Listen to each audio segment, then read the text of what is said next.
We've spent years collecting space data, but what if we've been asking the wrong questions? Today, we dive into what actually happens when design strategy and occupancy analytics collide and why the future depends on it. Why are design teams and analytics platforms still operating in separate worlds? This conversation breaks open what could happen when those two forces finally work together and the impact it could have on every campus.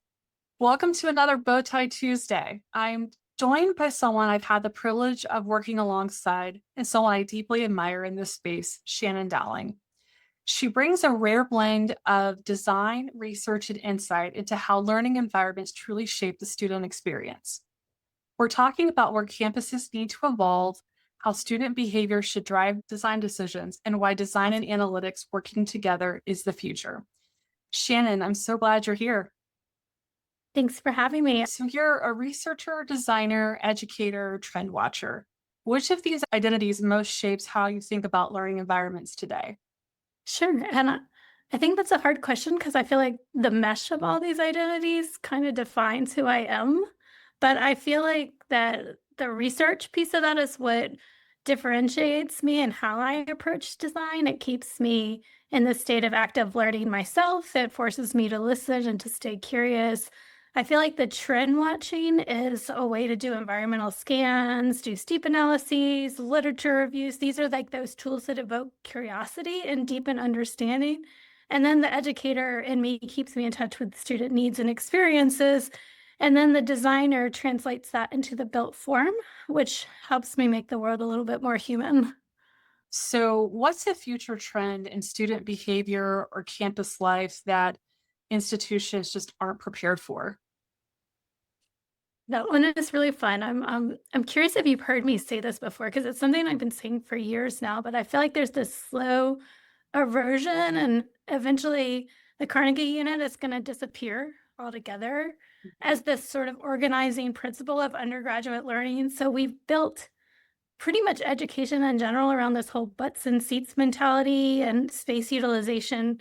It calibrates us for fixed hours, it calibrates us for fixed schedules, it calibrates us for fixed utilization patterns. But we're moving towards this world where learning is more self paced, more competency based, and mastery driven. It's not attendance driven. And I don't know if campuses or architects are prepared for what that means physically.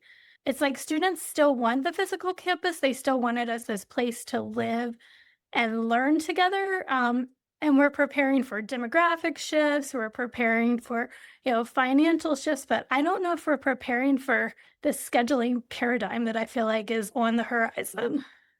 Yeah, no, that's really interesting. So, I'm curious if you could double click on that and just, kind of expand for the audience of what do you mean by that scheduling shift? I think that scheduling is going to shift from something that is more driven by fixed environments to something that's more driven by co-creation and by student learning and by students being able to curate not only their own degrees, but their own pathways to those degrees. I feel like students, they often graduate high school and they go to college thinking, okay, now I get to only learn what I want to learn. And I get to ask my own questions and solve my own curiosities. And then they get there and it's like, no, actually, you're going to go meet in this building from 9 to 10, and then you're going to shuffle across campus. And I think eventually people are going to vote with their feet and say no. Yeah. No, definitely. That's definitely really interesting. So when you're walking into a learning space or maybe more broadly thinking about a student space, what tells you that it's truly successful? I think a student is successful if you can adapt to it and you can sort of navigate it without accommodations or negotiations. So, if it's a little too dark, can you turn on the lights a little brighter? If you're cold, can you adjust the temperature? Can hook up your technology without having to cry or, call IT for help? So it's almost like the success in the most successful rooms, the room itself disappears because it doesn't become this barrier that it detracts you from the experience of learning. I think you've kind of already touched on this, and I'm probably asking a leading question, but what's the biggest misconception that institutions still have about what makes a space effective? Um, so it's hard to name one biggest misconception. But I think some misconceptions that I personally run into is that people think that you can add flexible furniture and you can add whiteboards and you automatically get active learning in a classroom, even though you've replaced the chairs one for one, and people can't actually even get to the whiteboard. So you haven't actually changed the way the space operates. And in that same coin, I think we also imagine that changing a room is going to automatically change the type of teaching that goes on in that room.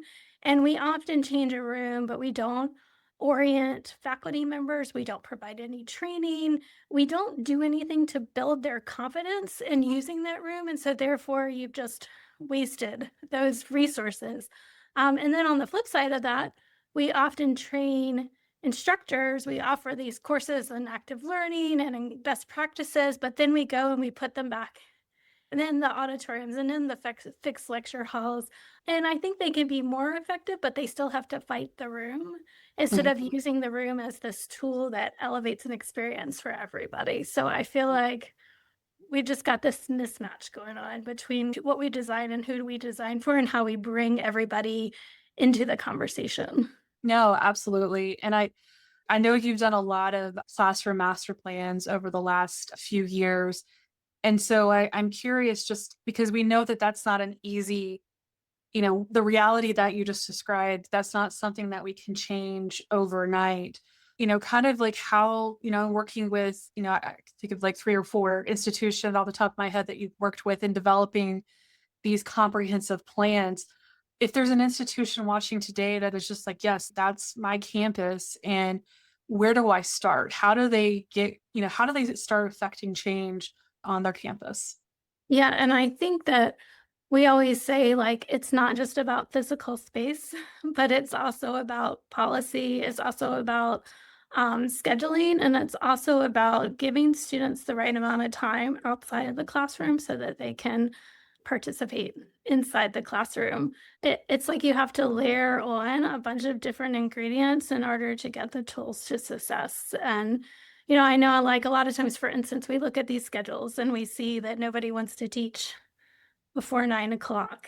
And it might just be as simple as that's when instructors like put their children on the school bus. And if they have to teach an 8 o'clock class, that means they have to pay for before care for school. So I think it's just these sort of layered nuances and experiences that we have to get to make something more impactful. And we can't assume that like one ingredient is going to solve the equation by itself. Yes, absolutely. So I this does not make me popular with designers or architects, but I often say not all solutions are physical. And Yeah. I think, you just hit on that of it's not always scheduling policy. It's not always member X doesn't want to teach or students don't want to take there's the other reality because again, we are human beings and thinking about the full experience and what are the other factors. So I think, kind of what I'm hearing is yes, this isn't an easy problem to tackle, but it's kind of understanding the different inputs, having conversations.